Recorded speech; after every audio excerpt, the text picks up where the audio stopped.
ये फैन को लगा कि वह और ली शियाओन पहले से ही पानी की तरह शांत थे। उनके बीच एकमात्र रिश्ता ये हो सकता था कि वे इस दुनिया में एक साथ फंसे हुए थे। इसके अलावा कुछ और पाना मुश्किल था। अतीत के सारे टुकड़े समय के साथ खत्म हो चुके थे और खिलते हुए पटाखे बन गए थे। उसने ये भी सोचा था कि भले ही वे एक साथ नहीं रह सकते और अब पहले की तरह एक दूसरे से जुड़े नहीं रह सकते, फिर भी वे दोस्त तो हो ही सकते हैं। लेकिन पिछली बार जब वे मिले तो उसे लगा कि यह सब एक ख्वाहिश थी। ये फैन ली शियाओन को स्वीकार करने का इरादा नहीं रखता था। उस उदासीनता को महसूस करने के बजाय एक अजनबी की तरह उसे अनदेखा करना बेहतर था। ताइक्सुआन गेट पर आने से पहले जी जियू ने अपने गालों पर गुलाबी रंग लगाया था, लगभग एक छोटी सी टैबी बिल्ली में बदल गई थी। केवल उसकी बड़ी आंखें अभी भी बहुत जीवंत थीं और इस समय वे अर्धचंद्राकार हो गई थीं। उसने ये फैन के मूड में बदलाव को कैद कर लिया था। अंतहीन पहाड़ों में 108 मुख्य चोटियां थीं, जो 108 तरह की विरासतों का प्रतिनिधित्व करती थीं। वे ताइक्सुआन गेट की चिरस्थायी समृद्धि की जड़ थीं। हालांकि कुछ विरासतें गिरावट के संकेत दे रही थीं, फिर भी कुछ ऐसी विरासतें थीं जो उभर रही थीं। राजवंशों के परिवर्तन और समय बीतने के बाद ताइक्सुआन गेट हमेशा ऊंचा खड़ा रहा। गेट के अंदर मैदान खुला था और लोग उमड़ रहे थे। यहाँ हजारों लोग जमा थे, लेकिन वहां बिल्कुल भी भीड़ नहीं थी। वे सभी चयन का इंतजार कर रहे थे। और ये तो सिर्फ पहला दिन था। ये 7 दिन तक चलेगा। अगर हर दिन इतने लोग आते हैं तो कोई सोच सकता है कि यहाँ कितने लोग आते होंगे। ये लोग आसपास के दर्जनों देशों से आए थे और उन सभी में एक निश्चित मात्रा में प्रतिभा थी, लेकिन उनमें से बहुत कम लोग ही वहां रह पाए। उन्हें बेहद प्रतिभाशाली और उत्कृष्ट होना था। इतना बड़ा चढ़ाकर कहा गया। उसके सामने लोगों का एक समुद्र था। ये फैन काफी हैरान था। ये सम्राट द्वारा अपनी उपपत्नी चुनने से भी अधिक सख्त था। जी जियू ने उसकी ओर देखा और कहा, बेशक ताइक्सुआन गेट बहुत प्रसिद्ध है। अपने चरम पर इसकी ताकत पूर्वी बंजक क्षेत्र के शीर्ष 100 में रैंक करने के लिए पर्याप्त थी।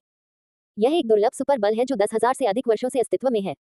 अगर ऐसा है तो क्या आपका जी परिवार और भी भयानक नहीं है? मेरे लिए ये कल्पना करना कठिन है कि आपका परिवार कितना शक्तिशाली और कितना मजबूत है।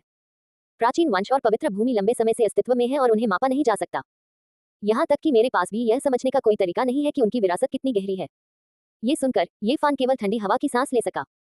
उसके पास यह अनुमान लगाने का कोई तरीका नहीं था कि ऐसा पारलौकिक प्राचीन कबीला कितना भयानक था। छोटे बच्चे, मुझे ऐसा क्यों लगता है कि तुम्हें प्रमुख शक्तियों की कोई अवधारणा नहीं है। तुम उन्हें बिल्कुल भी नहीं समझते। मुझे बिग्यल मत कहो। ये फैन को इस तरह के संबोधन से बहुत असहज महसूस हुआ। जी जियो ने हंसते हुए अपने काले बालों को बिगाड़ते हुए कहा, आप 13 या 14 साल से ज्यादा के नहीं दिखते, फिर भी आप एक बूढ़े आदमी की तरह व्यवहार करना चाहते हैं और एक वयस्क होने का दिखावा करना चाहते हैं। सचमुच। इस समय दूर स्थित 108 मुख्य चोटियों से दर्जनों आकृतियां उड़कर आईं। उन सभी के सफेद बाल उनके कंधों पर लटक रहे थे। वे सभी स्वस्थ और हृष्ट-पुष्ट बूढ़े आदमी थे। उनमें पुरुष और महिलाएं दोनों थे और वे बूढ़े अमर लोगों की तरह दिख रहे थे। वे हवा में तैरते हुए नीचे खड़े हजारों लोगों को देख रहे थे। उनमें से एक बोला। उसके शब्द संक्षिप्त और सटीक थे और उसकी आवाज हर कोने में फैल गई। हर कोई उसे सुन सकता था। बूढ़े व्यक्ति ने जो कहा उसके अनुसार सबसे प्रारंभिक परीक्षा के लिए केवल अमरता के द्वार से गुजरना आवश्यक था और यदि किसी के पास अमर भाग्य नहीं है तो उसे पार करना पूरी तरह से असंभव था। इस दरवाजे से गुजरने के बाद ही कोई व्यक्ति परीक्षा देने के लिए 108 मुख्य चोटियों पर जा सकता था। अगर कोई किसी खास चोटी की विरासत के लिए उपयुक्त था तो वह वहां रह सकता था और ताइक्सुआन संप्रदाय का शिष्य बन सकता था। ये फैन और जीजीयू भीड़ में घुल मिल गए और भीड़ के पीछे पीछे आगे बढ़े। जल्द ही वे रहस्यमयी दरवाजे के सामने पहुंच गए। यह 1000 मीटर ऊंचा था और प्राकृतिक पत्थर की दीवार से बना था। अंदर एक धुंधली और अंतहीन घाटी थी। यद्यपि बहुत से लोग इसमें प्रवेश कर गए, लेकिन उनमें से 90% को अमर प्रकाश द्वारा वापस भेज दिया गया और ऐसा माना गया कि उनका कोई अमर भाग्य नहीं था। ताइशुआन संप्रदाय का ये प्राकृतिक अवरोध, जो पत्थर के दरवाजे जैसा दिखता है, कहा जाता है कि 19वीं पीढ़ी के कुलपति द्वारा परिष्कृत किया गया था। जो लोग साधना के लिए उपयुक्त नहीं है, वे इसे होकर नहीं गुजर सकते, कई लोगों ने फुसफुसाते हुए कहा।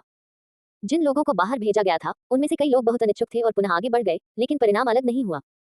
इस जगह की रखवाली करने वाले ताइक्सुआन संप्रदाय के कई युवा शिष्य थे और किसी ने भी परेशानी पैदा करने की हिम्मत नहीं की। कई बार वापस भेजे जाने के बाद उन लोगों के पास छोड़ने के अलावा कोई विकल्प नहीं था। जब ये फैन और जीजीयू की बारी आई तो उन दोनों को घबराने की कोई बात नहीं थी। वे सैकड़ों लोगों के साथ एक ही समय पर अंदर चले गए। जीजीयू आसानी से आगे निकल गया और हल्के से आगे बढ़ गया, लेकिन इस समय प्रकाश की एक चमक थी और ये फैन को वापस भेज दिया गया। इस आदमी का शरीर स्पष्ट रूप से अत्याचारी है, वह इतना बेकार कैसे हो सकता है? जीजीयू के छोटे मुंह ने एक आकार बनाया, उसका चेहरा विश्वास से भरा हुआ था। ये फैन ने अभी अभी अपनी दिव्य शक्ति के उतार चढ़ाव को बंद किया था। कड़वाहट का सागर दिव्य लोहे की तरह कठोर, अधिक था और जैसी की उम्मीद थी, उसे वापस भेज दिया गया। उसे तुरंत कारण समझ आ गया। उसका चेहरा लाल हो गया और उसका दिल धड़क नहीं रहा था। वह फिर आगे बढ़ गया। उसके आसपास के लोग उसका मजाक उड़ा रहे थे, लेकिन उसे इसकी परवाह नहीं थी। इस बार वह दिव्य शक्ति से भरपूर था और बिना किसी दुर्घटना के वह आसानी से निकल गया। ये देखकर बाहर खड़े लोग आश्चर्यचकित हो गए जो उसे मूर्ख बनते देखने के लिए इंतजार कर रहे थे। तुम, अभी क्या हुआ? जीजीयू के चेहरे पर उत्सुकता थी।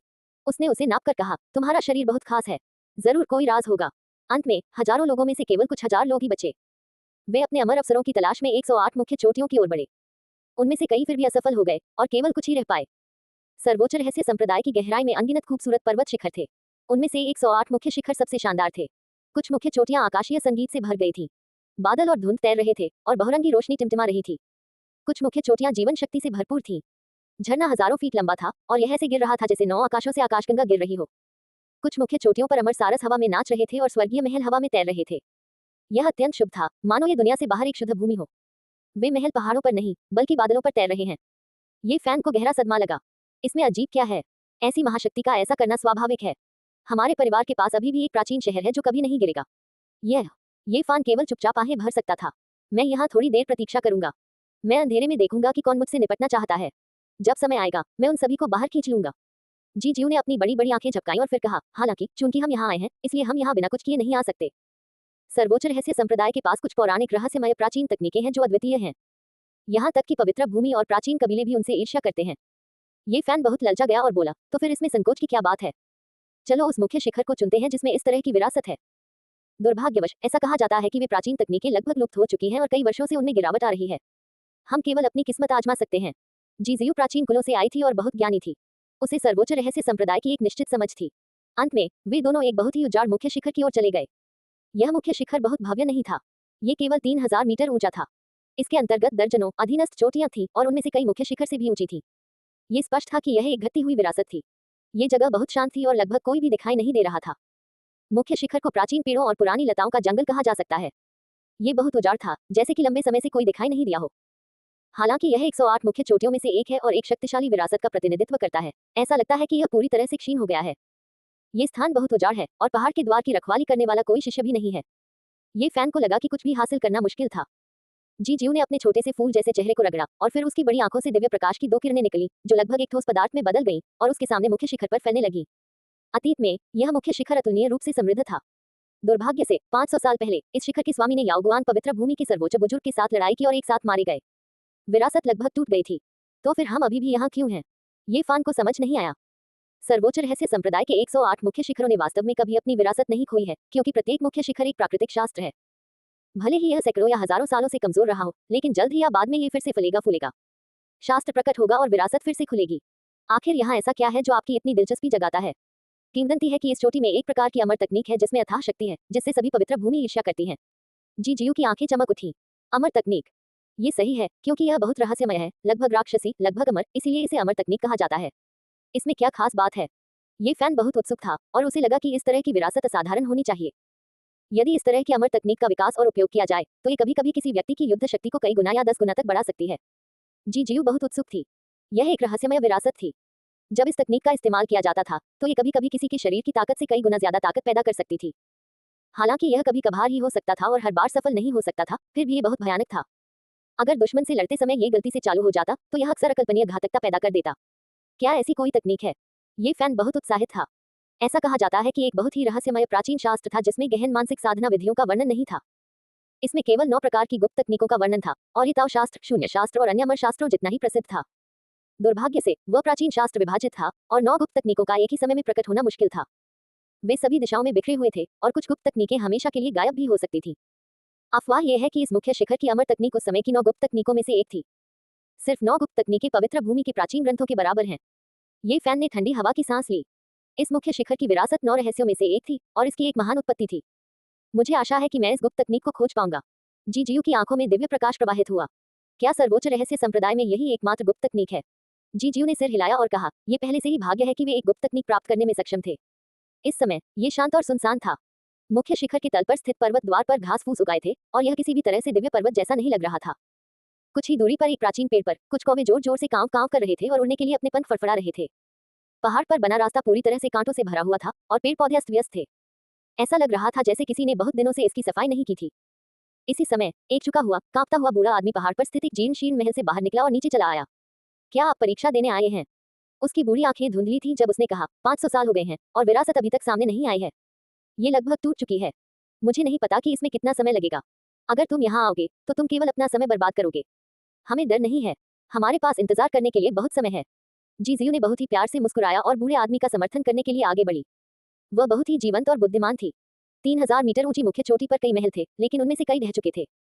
उन पर पुराने पेड़ गिर गए थे, हर जगह बेलें थीं और आंगन में घास फूस एक व्यक्ति की आधी ऊंचाई तक पहुंच गई थी। ये लगभग एक जंगल बनता जा रहा है। हाँ, विरासत अभी तक नहीं दिखी है। यहाँ कौन आना चाहेगा? ये तो स्वाभाविक रूप से उजाड़ है। बूढ़े आदमी ने बार बार आह भरी।